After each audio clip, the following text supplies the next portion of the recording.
নমস্কাৰ প্ৰিয় দৰ্শকসকল, দিনটো আৰম্ভ কৰিছোঁ একাপ সেউজীয়া চাহেৰে। মানে অকণমান স্বাস্থ্যৰ বাবে সচেতন হৈছোঁ। বোলেতো নিউ ইয়েৰ ৰিজলিউশ্যন। তাৰপিছতে মধুৰিৰ পাল। এতিয়া মধুৰিৰ বতৰ নহয় যদিও থাই মধুৰিআমটো এতিয়া ট্ৰেণ্ডিঙত।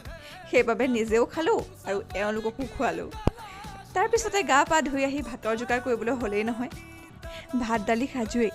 তাৰ লগতে কিবা জুতি এটা নহ'লে পেটলৈ ভাতকেইটা যোৱাত অলপ অসুবিধা হয়। সেই অসুবিধাকে সুবিধা কৰি বিলাহী আৰু বেঙেনাৰ সংমিশ্ৰণেৰে এবিধ পিটিকা বনালোঁ। সোৱাদ দুগুণে চৰিবলৈ তাত পিঁয়াজ, ধনিয়া, সৰিয়হৰ তেল, লৱণ, জলকীয়া সকলোকে বন্ধুত্ব স্থাপন কৰাই দিলোঁ।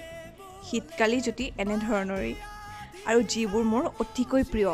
আৰু লগতে যিহেতু জিলমিল শাক আছিল, মনটো খুবেই ভাল লাগিল। যিহেতু জিলমিল মই বৰ ভাল পাওঁ। তাৰপিছতে নিজৰ পচন্দৰ মতে ভাতৰ কাঁহীখন সজাই ল'লোঁ। জলকীয়াটো এনেহে দেই, জ্বলা খোৱাত পিছে মই ভাল নহয়। বাৰু এতিয়া সকলোৱে মিলি খাই ল'লোঁ। খাই আকৌ ৰ'দ পোৱালোহি। শীতৰ ৰ'দ ছাতি আৰু জুইকুৰা মোৰ অতিকৈ ভাল লগা। ভাত খোৱা বহু সময় হ'ল, সেইবাবে চাহ একাপৰ দৰকাৰ দিয়কচোন। ইফালে আমি পিছফালে পথাৰত বহি ৰ'দ পোৱাই পোৱাই চাহ খাবলৈ লৈছোঁ। চাহৰ লগত কল নাখায় বাৰু, তথাপিতো পেট পূজাটো কৰিবই লাগিবই। বেলেগে ৰ'দত বহি টেঙা খাই, আমি চাহ খাম এতিয়া। আৰু এইফালে খাবলৈ বহি আছোঁ।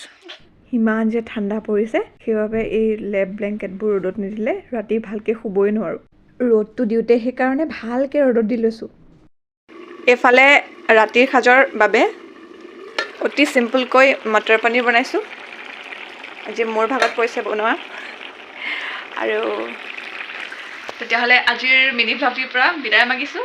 লাইক কমেণ্ট দিবলৈ নাপাহৰিব। পুনৰ এটা নতুন ভিডিঅ'ৰ সৈতে লগ কৰাৰ প্ৰতিশ্ৰুতিৰে আজিলৈ বাই বাই।